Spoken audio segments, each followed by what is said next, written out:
السلام عليكم، صباح الخير عليكم. اليوم غادي نديرو واحد الوصفة اللي هي قاعدة وأساس لبزاف د الوصفات غنخدمو بهم إن شاء الله. المايونيز، المايونيز ديال البيض والمايونيز اللي بالحليب. غنبداو إن شاء الله بالمايونيز د البيض. عندنا جوج بيضات صغار أولا بيضة وحدة كبيرة كتكون كافية، الملحة، الإبزار، سكينجبير، تومة بودر، والحامض مصير، والحامض مصير الحامض أولا الخل. كنسمو المايونيز ديالنا مزيان وكنأساجونوها مزيان باش ما نحتاجوش من بعد الملحه. فهنا درنا جوج بيضات اولا بيضه واحده كبيره. شتي وكنديروا الملحه بزايد شويه باش ما نملحوش من بعد المسائل الاخرى اللي غادي نخدموا بها المايونيز. معلقه كبيره حتى جوج معالق كبار ديال الخل، هذا خل بنكهه الحامض اولا الحامض اللي عندكم حامض عصير. غادي نديرو شويه ديال سكينجبير. فالمايونيز شحال ما نسمناها ونكهناها بالتوابل كتجي لذيذه وكتجي بحال الصوص. شويه ديال الابزار، شويه ديال الثومه بودر، نقدروا نديرو حتى البصله بودر الا بغينا. نصيحه نسمو المايونيز ديالكم، شحال ما نسمناها كتجي لذيذه وكتقدر نخدموا بها حوايج اخرين. معلقه صغيره ديال لا موطارد، وهنا غادي نضيفو كاس الزيت. غادي نخدمو في هذه الوصفه بثلاثه الكيسان الزيت، نقدروا نديرو حتى 4 الكيسان على حساب الحاجه ديالنا ديال في الحجم د المايونيز اللي بغينا. غنبداو نخلطو بالضراب اليدوي الكهربائي اولا حتى في مولينكس اللي ما عندوش هذا الضراب، واخا هو راه كيكون فعال كتر من المولينكس الطحال الكهربائي. كنبداو نضربو شويه بشويه، كيبداو يتخلطوا لنا في الاول ديك المكونات، من بعد نبداو نزيدو الزيت بشويه بشويه.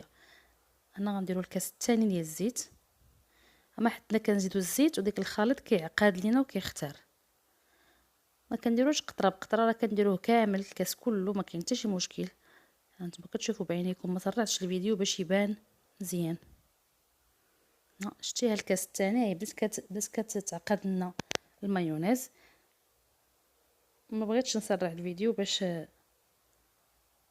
تشوفوا التفاصيل ديال الطريقه. هنا غنديروا الكاس الثالث. اللي وصل معايا لهاد المرحله ما ينسيناش بلايك وبارطاج، واللي مازال ما اشترك يشترك مرحبا به باش يوصلوا ديما الجديد ديالنا.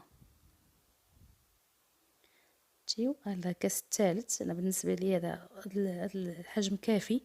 راه ممكن نزيدو حتى الكاس الرابع، ولكن كافي 3 الكيسان ديال الزيت. كتعطينا قياس قرعه كبيره ديال المايونيز. وشوفوا بشحال كنشريوها في المحلات التجاريه، وماشي بهذاك المذاق وماشي بديك البنه، وكنعرفوا شنو درنا فيها بلا مواد حافظه.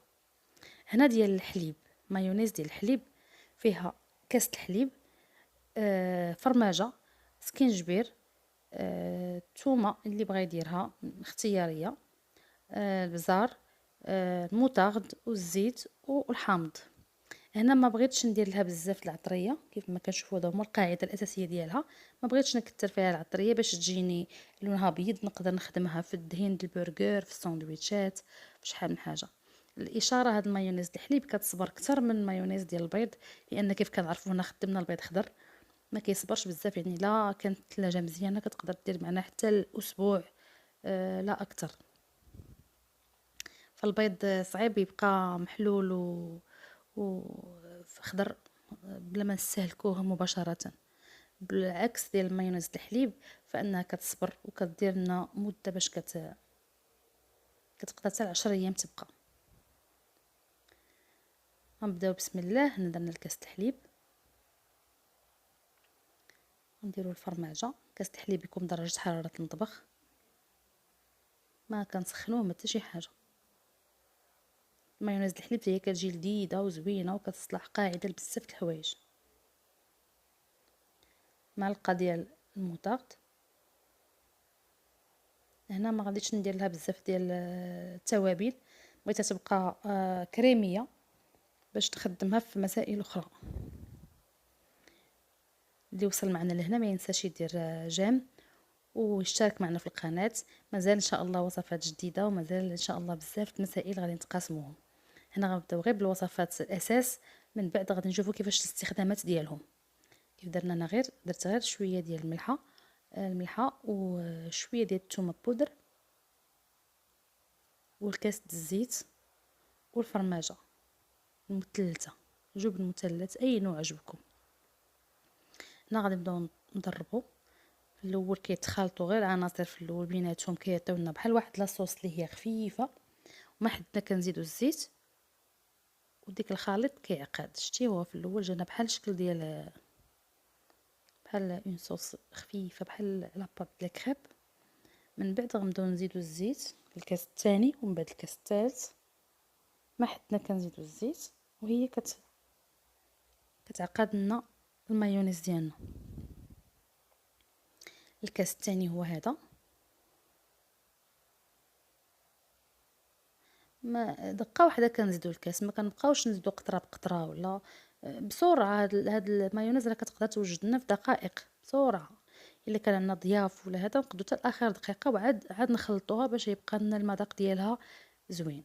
وحتى في الثلاجه راه كتصبر وممتازه للساندويتشات، للسلطات، الفريت، بزاف ديال الحوايج اللي نقدروا نديروهم معاهم.